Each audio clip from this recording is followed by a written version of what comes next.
Asian cup কোয়ালিফায়ারে আজকে Hong Kong চায়নার বিপক্ষে আমাদের মহা গুরুত্বপূর্ণ ম্যাচ। আমাদেরকে যদি এশিয়া কাপ খেলার আশা বাঁচিয়ে রাখতে হয় তাহলে কিন্তু এই ম্যাচটা আমাদেরকে জিততেই হবে। এই ম্যাচটা থেকে আসলে কোনোভাবে পয়েন্ট লুজ করা যাবে না। যেহেতু আমাদের পরে হংকং চায়নার বিপক্ষে অ্যাওয়ে ম্যাচ, সিঙ্গাপুরের বিপক্ষে অ্যাওয়ে ম্যাচ, এরপরে ইন্ডিয়ার বিপক্ষে একটা হোম ম্যাচ আছে। তাই তো এই ম্যাচটা আমাদের মহা গুরুত্বপূর্ণ ম্যাচ এবং এশিয়া কাপ খেলার স্বপ্ন বাঁচিয়ে রাখতে হলে এই ম্যাচ থেকে আমাদেরকে পূর্ণ ৩ টা পয়েন্টই অর্জন করতে হবে। কিন্তু এই গ্রুপের অবস্থা আসলে ভিন্ন হইলেও হইতে পারত। যদি না আমরা যে ১ম ২ টা ম্যাচ খেলছি ইন্ডিয়া এবং সিঙ্গাপুরের বিপক্ষে, ওই ২ টা ম্যাচ থেকে একটা ম্যাচও আমরা জিততে পারতাম। আমাদের জন্যে তাহলে এই ম্যাচটা আরেকটু প্রেশার কম থাকতো। অন্তত ইন্ডিয়া ম্যাচটা আমাদের জিতার দরকার ছিল। ওই ম্যাচে আমরা ফাঁকা বারেও গোল করতে পারি নাই। কতগুলা ইজি চান্স পাইছি আমরা, যেগুলো আমাদের প্লেয়াররা কাজে লাগাইতে পারে নাই। সিঙ্গাপুরের ম্যাচটাতেও আমরা দুর্দান্ত খেলছি। কিন্তু ক্যাবরেরার কিছু ভুলের কারণে আমরা ওই ম্যাচটা হেরে গেছি। ক্যাবরেরার ভুলের কারণে যদি আজকেও আমরা ম্যাচ হারি, তাহলে আমি বলব যে যারা স্টেডিয়াম যাবেন, যারা গ্যালারিতে থাকবেন, তারা অবশ্যই আজকে ক্যাবরেরাকে স্যাক করে বাসায় ফিরবেন। ক্যাবরেরা যেন কোনোভাবে আর বাংলাদেশের ডাগআউটে থাকতে না পারে। ক্যাবরেরা বাংলাদেশের ডাগআউটে যতদিন থাকবে, ততদিন ধরেন বাংলাদেশের ফুটবল আসলে উন্নতি করতে পারবে না।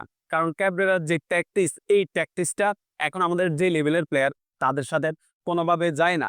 সিঙ্গাপুরের ম্যাচটাতে আমরা দেখছি যে রাকিবকে কিভাবে রাইট উইঙ্গার থেকে নাম্বার 9 পজিশনে ইউজ করা হইছে।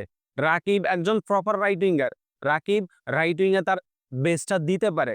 রাকিবের যে স্পিড এবং 1 ভার্সাস 1 এ রাকিব যে ডেডলি, কিন্তু নাম্বার 9 পজিশনে রাকিব তার সেরাটা দিতে পারে না। নাম্বার 9 পজিশনে যদি ইউজ করতে হয়, তাহলে আমাদের আলামিন আছে। আলামিনকে নাম্বার 9 পজিশনে ইউজ করতে পারে। রাকিবকে অবশ্যই চাইবো আজকে যেন রাইট উইং পজিশনে ইউজ করা হয়। এরপরে জায়ান হাকিমকেও নাকি আজকে বেঞ্চে বসিয়ে রাখবে। জায়ান হাকিম তো এইজ লেভেলে নিজেকে প্রুভ করে এখানে আসছে। সো জায়ান হাকিম অবশ্যই এই টিমে খেলার মতো যোগ্যতা রাখে। জায়ান হাকিমের ওই কনফিডেন্স আছে। সাদউদ্দিনের চেয়েও জায়ান হাকিম অন্তত অনেক বেটার হবে। এরপরে শোনা যাইতেছে যে আজকে রহমত মিয়াকে স্টার্টিং 11 এ দেখা যাইতে পারে। কেন ভাই? রহমত মিয়ার চেয়েও ভালো প্লেয়ার আমাদের আছে। রহমত মিয়াকে স্টার্টিং 11 এ রাখার কোনো মানেই হয় না। রাইট ব্যাকে অবশ্যই আমরা তাজউদ্দিনকে চাইবো শুরু থেকে। এরপরে সামিদ সোমকেও নাকি স্টার্টিং 11 এ দেখা যাবে না। তো সে ম্যাচের আগে একটা ট্রেনিং সেশন পাইছে, তার ভ্রমণ ক্লান্তি আছে। ও একজন প্রফেশনাল প্লেয়ার ভাই। ও এই জিনিসগুলোর সাথে অভ্যস্ত। আপনি যদি সামিদ সোমের মতো একজন প্লেয়ারকে বেঞ্চে বসায় রাখেন, তাহলে কিন্তু ম্যাচটা আমরা হয়তো ফার্স্ট হাফেই হেরে যাব। ফার্স্ট হাফে যদি ২-১ টা গোল কনসিড করি, তাহলে সেকেন্ড হাফে কিন্তু কামব্যাক করাটা কঠিন হয়ে যাবে। কারণ হংকং, চায়না ফিফা র‍্যাংকিং এর চেয়ে আমাদের অনেক এগিয়ে আছে এবং সাম্প্রতিক তাদের যে পারফরম্যান্স, ওই পারফরম্যান্সও তারা আমাদের চেয়ে অনেক এগিয়ে আছে। সো হংকং, চায়না আমাদের চেয়ে অনেক শক্তিশালী টিম। তাই ম্যাচটা ফার্স্ট হাফে আমাদের নিজেদের দিকে নিয়ে আসতে হবে। ফার্স্ট হাফে গোল বের করতে হবে। ওই গোল বের করার জন্যে আপনার সামিদ সোম, আলামিন, রাকিব, ফাহমিদুল, এরপরে হামজা চৌধুরী সবাইকে একসাথে লাগবে। সবাই একসাথে থাকলে ফার্স্ট হাফে আমরা ম্যাচটা বের করে আনতে পারবো।